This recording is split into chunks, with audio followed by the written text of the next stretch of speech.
All right, hey guys, OFD checking in here on a Saturday morning. I thought it'd be kind of fun to do a comparison between these two watches. Everyone knows the watch on the right-hand side is the SKX variant. This one is the SKX011J model. On the left-hand side, we do have one of the new Islander release watches, the ISL02. I say new, but these watches have been around for a while.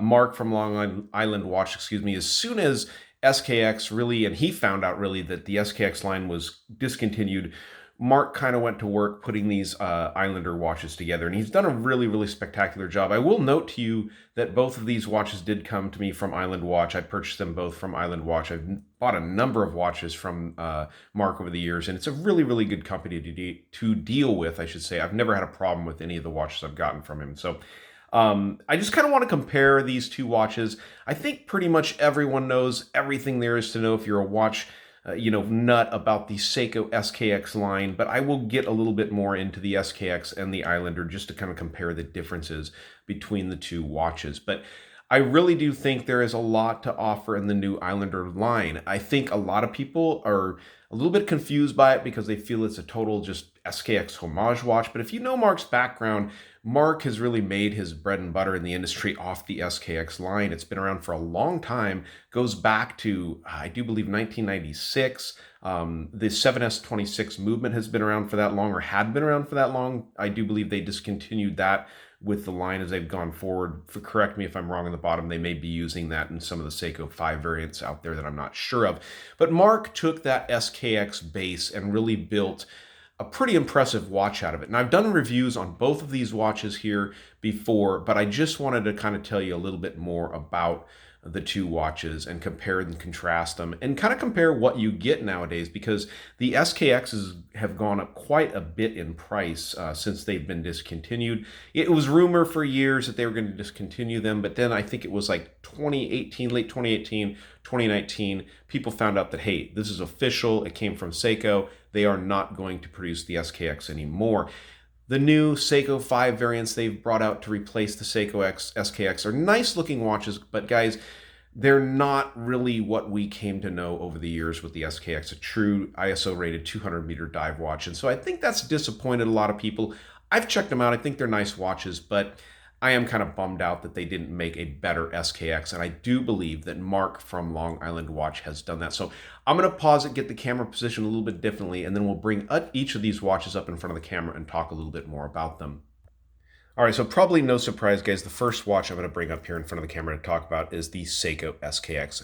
I think pretty much if you're a watch lover, no matter what range of watches you collect in, if you're into high dollar watches or anything like that, you probably have looked at, probably have owned, and maybe still own a Seiko SKX. There's just something classic that this watch brought to the market. Seiko, of course, kept this watch around, or these variations of watches around, for so many years. And they've really continued to carry it over into the new 5 series because the looks are so Seiko, and we've loved them so much over the years. But beautiful watches here. Now, just talking about the specs of these watches, they come in at 42 millimeters from side to side on the case size. You got 45.5 usually from lug to lug. Comes in about 13.5 millimeters of thickness, and you have a 22 millimeter lug opening. Now, the Seiko SKX011J, they do not come on these Jubilee factory bracelets. I actually purchased this separately, but this is a factory Seiko Jubilee bracelet. One of the most comfortable bracelets, to be honest with you, out there on the market, these Jubilee bracelets from Seiko. They're not super high grade bracelets, but man, they are super comfortable. You can see just a stamped clasp on it. Push pin, simple push pin. You actually have hollow end links on this. But there's just something charming about these bracelets. They are super comfortable to wear on the wrist. The movement in this watch is the 21 joule 7S26 movement. It's a non-hacking, non-hand windable movement on this watch, but it does feature a day and date window over there at 3 o'clock. In other words, if you're going to wind this watch up, you have to do the old hippie shake, man. You got to shake this watch back and forth to get it to wind, or wear it on your wrist. But if it hasn't been worn for a few days, you do need to pick it up and shake it for a few minutes to get the watch running for you. I will note that the 7S26, the rotor spins so easily that really just flipping this watch around a few times, it'll start up faster than a lot of other automatic movements. I've noticed that. You know, the range is like -20 to +45 a day on these, so nothing really spectacular. But I find with the 7S26, it's a user-friendly movement. User-friendly meaning if you wear the watch, it's going to run really good. I've noticed that with every SKX I've owned over the years. The lume plots on the watch, I'm going to bring it up here a little bit closer so you can see. They're actually painted on now. On the 011J like this, they're outlined in black. So it gives them a little bit different look, a little bit smaller look than the standard like the 007 or the 009 would have because they're all white. But I do like the effect of it. Painted on the dial, simple Seiko automatic there on the dial. The diver's 221 jewels, which they do put on this version. These are a made in Japan model. You can see down here at the bottom, the made in Japan. But really, really beautiful, well-done watches overall. 120 click bezel on the SKX watch. Really turns nicely. Get it lined up here. Mine happens to line up really, really nice and well there. Get it lined up. You got the 4 o'clock crown, screw down crown, of course. No signing on the crown at all. Beautiful case polishing, which you would expect from Seiko, as always. So I'm really just kind of telling you guys a lot of stuff you already know about this watch, but classic watch. These things are going for, I do believe, over $300 nowadays. So they've gone up quite a bit. I do believe they're getting closer to the $400 price range as they start to disappear off the market. And that would be pretty much every SKX variant out there, guys. They're getting harder to find. So if you really want an official SKX, a Seiko SKX, I would say get out there and look for them now because the price is only going to go up. There's been so many modified over the years too that it's kind of hard officially to find really just a basic stock one. This one's nothing's been done to it besides me changing the bracelet, and I do have the factory rubber strap for it. Plan to keep this watch for a long, long time and keep it in beautiful condition because I think it's neat that they've actually stopped making these, and so I do believe the value will continue to climb. So go ahead and set the SKX down there to the side so we can, you know, take a beautiful look at that. But let's bring the Islander, and I do believe this is the ISL02 is what I believe this is. Now, Mark offers these with a number of different features on them. Now, this is the regular graduated diver's bezel on it, but you can get a 12-hour bezel on it if you want to. And they're available in just a ton of different colorways. I wanted a classic black diver, so I went to get one of these watches. I just picked up the classic black dive style model. So get that bezel adjusted there. It's a little bit off, but so let's talk a little bit more about this watch. Now, obviously, when you look at the two watches side by side, you can see the lineage of the Islander watch comes from the Seiko SKX, but that's no secret. Mark would never tell you he tried to make his own watch. He really took the SKX and improved it. So what this watch has here is it's running the NH36 movement from Seiko. So good movement. It's a 24 jewel movement. It's an improvement over the 7S26 in that way. Not only that, it is hacking and hand windable. In other words, unscrewing the crown on this watch, you can actually wind the watch and you can pull out the crown all the way and it'll stop that second hand, neither of which can happen with the Seiko SKX. So it is an improvement in the movement on the watch, officially very much an improvement. A lot of other things are going on here. Now the case size itself is eventually, practically the same. I measured a 42 side to side, a 45.5 lug tip to lug tip, close to 46. A little bit thicker coming in at closer to 14 millimeters, and that could be with the movement of the case back possibly.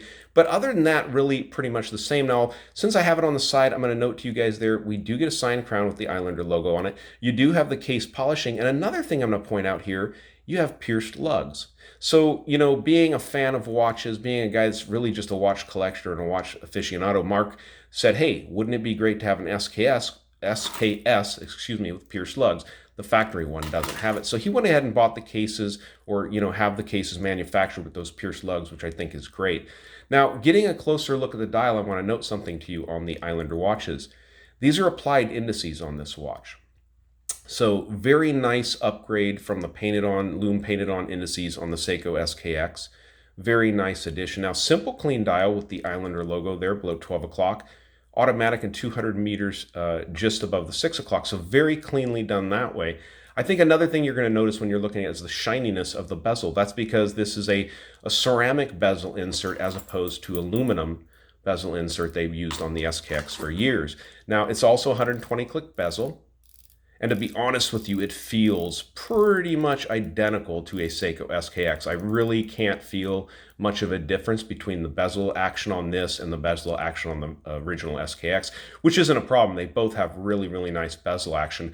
But the fact that that's a ceramic bezel insert is really, really nice. And if you stick around to the end for the lume shot, you'll really see a big difference on the Islander watch also. So that's a definite bonus. You get a ceramic bezel insert, applied indices on the watch, and the upgrade of the Seiko NH36 movement. Now let's talk about the bracelet on the watch. Now, I wouldn't put this at the level of a strap code. It's pretty doggone close, but it's a very nicely made bracelet. Machine bars on this watch, it is a screw link bracelet, so you're actually going to use a small screwdriver to take these out. All solid links on this, by the way, which isn't the case on the Seiko, and solid in links meeting up to the case. The case back has the Islander logo on it as opposed to the Seiko Tsunami or the Kanagawa Wave that we've become used to. But other than that, the watch really does look a lot like a modded SKX watch, which is one of the things that Mark also offers at the company, is they will, if you do want to buy a Seiko SKX, they can do modifications to it, including replacing the Hardlex crystal, which is on this one, with a sapphire crystal, which is on this one. So this has an AR-coated sapphire crystal also. So now let's talk about price. Like I said, these are getting up over $300 right now because of they're getting harder to find with the Seiko SKX.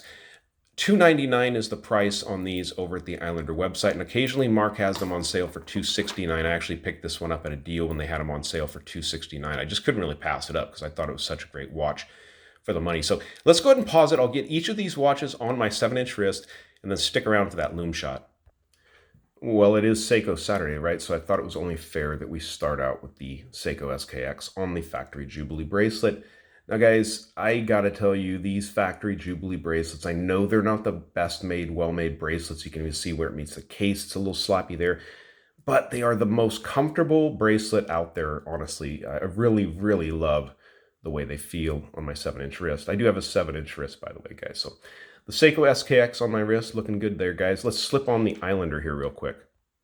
And there you go. Very similar feeling watches. The bracelet does feel a little more sturdy, and I do notice a little bit more weight because the bracelet has solid links, solid in links, and whatnot. So, but beautiful watch. You know, really quite an impressive offering from Long Island Watch. I really am impressed with these watches, and they've got not only a bunch of different, you know, colorways in this model, but if you're into the SRP series, the Turtle series from Seiko, they do have a beautiful number of watches in that same series, also mimicking the Seiko Turtle. So, all right, guys, let's pause it and let's get the light on these watches and check out the lume.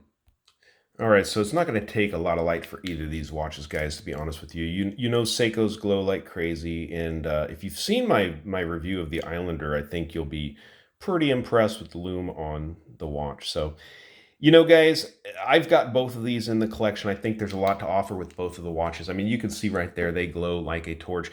Now, you do get the option or the benefit of the bezel insert, which is fully loomed on the Islander watch. But the lume on the SKX is absolutely spectacular, and if you pick one up, it'll last you all night long and into the next morning. It'll still be glowing when it gets light in the morning. So, guys, really cool watches. Thanks for joining me here on the channel with the comparison of these two watches. And if you like the video, give me a thumbs up down there at the bottom. And if you've not subscribed to the OFD channel yet, please do. Please do. Thanks, guys.